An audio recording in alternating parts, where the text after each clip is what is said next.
മലയാളത്തിന്റെ മണ്ണിൽ കേൾവി കേട്ട തറവാട്ടിൽ കളങ്കമറിയാതെ വളർന്ന കൊച്ചുതമ്പുരാട്ടി ഒന്ന് ചിന്തിക്കാതെ കണ്ണടച്ചിങ്ങനൊരു കാര്യത്തിൽ ചാടി പുറപ്പെട്ടത് കുറെ കടുപ്പമായിപ്പോയി. തടവിൽ അടയ്ക്കപ്പെട്ട ഒരു പുള്ളിയെ തുറന്നു വിട്ടത് തെറ്റായിപ്പോയി. ഞാനൊന്ന് പറയണം, ഞാൻ നല്ലതിനെ കൂട്ടു നിൽക്കും. ഈ തറവാട്ടിൽ ഒരു തരിക്കരി വീണാൽ ഞാനത് സഹിച്ചെന്ന് വരില്ല. പറയും ലക്ഷ്മി അമ്മേ, പറയും. ഞാനത് കേൾക്കേണ്ടവളാണ്. ഞാൻ അവനെ കണ്ടുപിടിക്കും. അവൻ ആരായിക്കൊള്ളട്ടെ, എല്ലാം ഞാൻ അന്വേഷിച്ചറിയും. തമ്പുരാട്ടിക്ക് അവന്റെ പേര് പോലും അറിഞ്ഞുകൂടെ? ഞാൻ പറയില്ല. വെറുതെയെങ്കിലും ഞാനൊന്ന് പറഞ്ഞോട്ടെ. പേര് അമ്പാടി എന്നാണ്. ലക്ഷ്മിക്ക് അറിവില്ല അല്ലേ ആ തടവുകാരൻ ആരാണെന്ന്?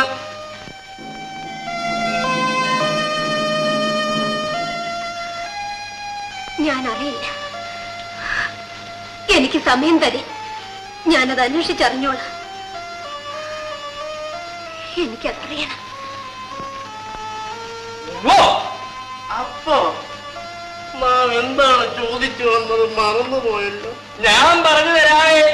പനച്ചേരി ഏമാൻ പറഞ്ഞത് കള്ളമല്ലേ എന്ന് ലക്ഷ്മിയോട് ചോദിക്കുകയായിരുന്നു തമ്പ്രാൻ. അല്ല, അങ്ങനെ ആയിരിക്കാനാണ് വഴി. അപ്പോ ആ തടവുകാരനെ തുറന്നു വിട്ടത് ആരാണെന്ന് ലക്ഷ്മിക്ക് അറിയില്ല അല്ലേ?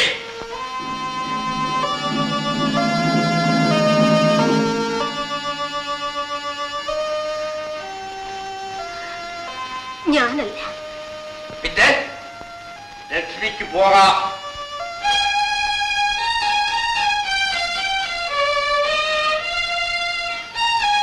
അവിടുന്ന് കുറ്റം ചെയ്തവരെ ഇങ്ങനെ വെറുതെ വിടരുത്. പലച്ചേരിക്കും പോകാം.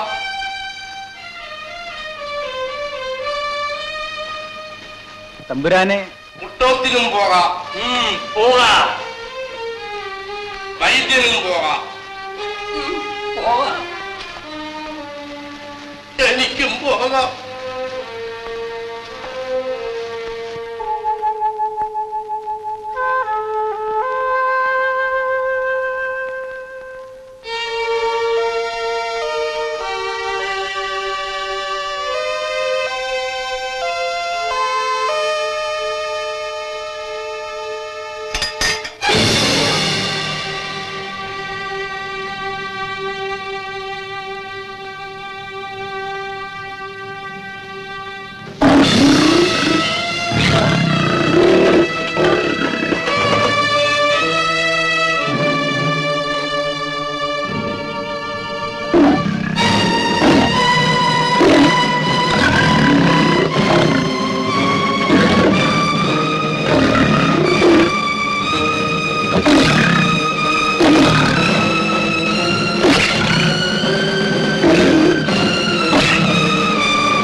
വീട്ടിലാരുമില്ലേ?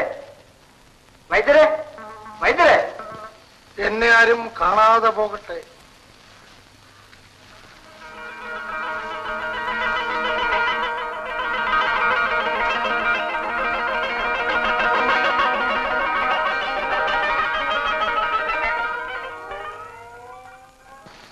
എന്ത് വേണം? ഒരു കൊള്ളക്കാരൻ ഇങ്ങോട്ട് വന്നു. കൊള്ളക്കാരനോ? ഇവിടെ ആരും വന്നിട്ടില്ല. ആഹാ.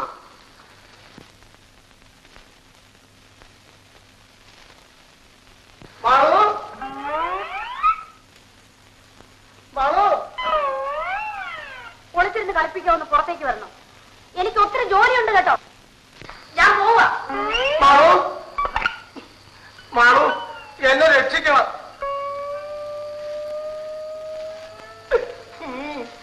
മാളു, എനിക്കൊരബദ്ധം പറ്റി. ആ കാവൽക്കാരിൽ നിന്ന് രക്ഷപ്പെടാൻ വേണ്ടി ഞാന് മീറ്റ് ദിവസം എടുത്ത് തിന്നു. ഞാൻ കഴുതയായിപ്പോയി. ചതിച്ചു.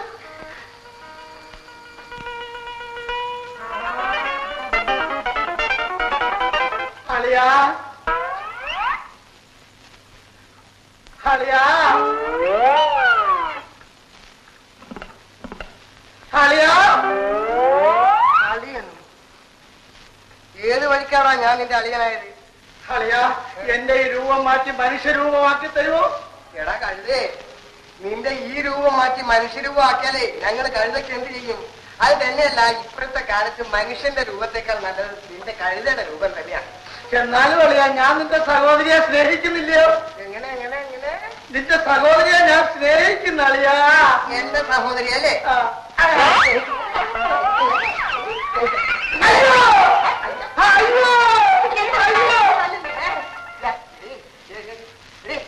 സത്യം പറയണം, നീ ഇവരുമായിട്ടുള്ള ബന്ധത്തിൽ ഒന്നുമില്ല. എന്നാൽ ഇതൊരു മൃഗമല്ലേ? മൃഗമല്ലേ? ഇന്ന് അവൻ കയറി എന്നെ അളിയാന്ന് വിളിച്ചു. ഞാൻ സഹിച്ചു, ക്ഷമിച്ചു, പോട്ടെ. നാളെ ഒരു പക്ഷേ ഒരു പോത്തോ ഒരു ആനയോ കയറി എന്നെ അറിയാന്ന് വിളിച്ചാൽ ഈ നാട്ടുകാരെന്ത് വിചാരിക്കും? അപ്പൊ നീ ഒരു കാര്യം ചെയ്യണം. എന്റെ അച്ഛനും നിനക്കും എനിക്കും ഒരു അന്തസ്സുണ്ട്. ആ അന്തസ്സിന് പറ്റാത്ത ഒരൊറ്റ ബന്ധവും ഞാൻ സമ്മതിക്കില്ല. എന്ത് തന്നെ കരയുന്നേ? എന്റെ ചേട്ടൻ ഒരുപാട് തല്ലിയോ? നിന്റെ ചേട്ടൻ എന്നെ ഒരുപാട് തല്ലി.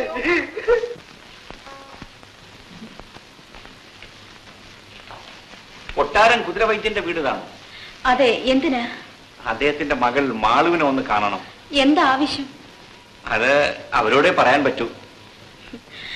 ഞാനാണ് മാളു. എന്താ വേണ്ടത്? എന്റെ ചങ്ങാതി കറുപ്പൻ ഇങ്ങോട്ട് വന്നു. അമ്പാടി, അമ്പാടി. കറുപ്പന്റെ ശബ്ദമല്ലേ കേൾക്കുന്നത്? കറുപ്പൻ എവിടെ? കറുപ്പനായി നിൽക്കുന്നേ. എന്താ? കറുപ്പൻ കഴുതയായോ? അമ്പാടി, എനിക്കൊരു അബദ്ധം പറ്റി. കാവൽക്കാരനെ വിരട്ടി ഓട്ടിച്ചു.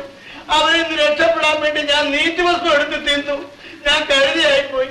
ഇനി മരമരുന്ന് കഴിച്ചാലേ എനിക്ക് മനുഷ്യരൂപം കിട്ടും. എന്ത് മണ്ടത്തരമാ കറുപ്പ നീ കാണിച്ചത്? ഇനിയിപ്പോ എന്താ ചെയ്യുക?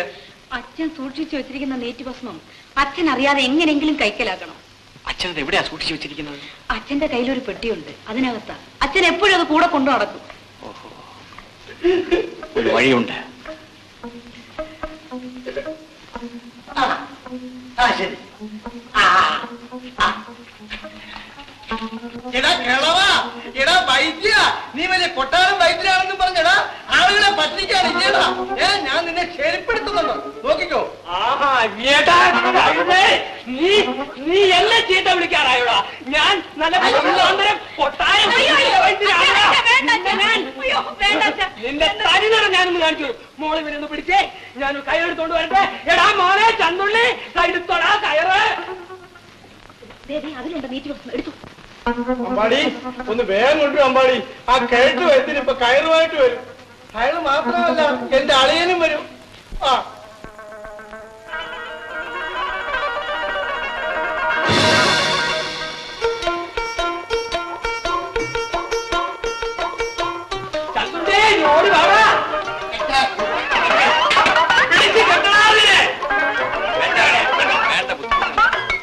ഇനി മാളുവിനെ ഈ കറുപ്പന് കെട്ടിക്കൊടുത്തേച്ചാ മതി. അളിയാ, ഇനി പോത്തിനെ ആനെ ഒന്ന് അളിയാന്ന് വിളിക്കണ്ട, എന്നെ അങ്ങ് വിളിച്ചോണ്ടാ മതി. അമ്മാവാ ക്ഷമിക്കണം, ഞങ്ങളെ അനുഗ്രഹിക്കണം കേട്ടോ. എന്റെ പൊന്നച്ഛ, ഞാൻ അപ്പോഴേ പറഞ്ഞില്ലേ ഈ വീട്ടിൽ ഉണ്ടാക്കല്ലേ.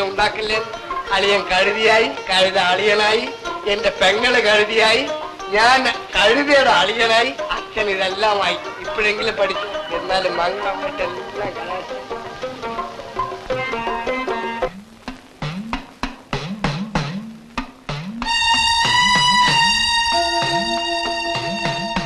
ലക്ഷ്മി മന്ത്രവും തന്ത്രവും പഠിച്ചോളാണ്, സംശയമേ വേണ്ട. എനിക്കിപ്പോ കല്യാണമേ വേണ്ട. വേണം. നാം നിശ്ചയിച്ചു കഴിഞ്ഞു. ഇത് അഭിമാനത്തിന്റെ പ്രശ്നമാണ്. ഈ കോട്ടയുടെ നിലനിൽപ്പിന്റെ പ്രശ്നമാണ്. വിട്ടിയാണേലും നാടുവാഴിയാണേലും നാം ഒരക്ഷനായി പോയില്ലേ. പ്രായം ചെന്ന ഒരു പെണ്ണിന്റെ അച്ഛൻ. അച്ഛാ, അമ്മയില്ലാത്ത എനിക്ക് അല്ലല്ല നിനക്ക് ഇനി നാം മാത്രമേ ഉള്ളൂ. അതുകൊണ്ട് നാം നിനക്കായി ഒരു വിട്ടുവീഴ്ച ചെയ്യണം. നിന്റെ വിവാഹ വാർത്ത നാടായ നാട്ടിലെല്ലാം നാം വിളംബരം ചെയ്യും. ഇവിടെ നിന്ന് പെണ്ണെടുക്കാൻ കൊതിക്കുന്നവർ വരട്ടെ. നാം മത്സരങ്ങൾ ഏർപ്പെടുത്തും. ആ മത്സരങ്ങൾ ജയിക്കുന്നവന്റെ അലല്ല കഴുത്തിൽ നീ മാലയിടും. സ്വയംവരമെന്ന് പറഞ്ഞാൽ തീർന്നു.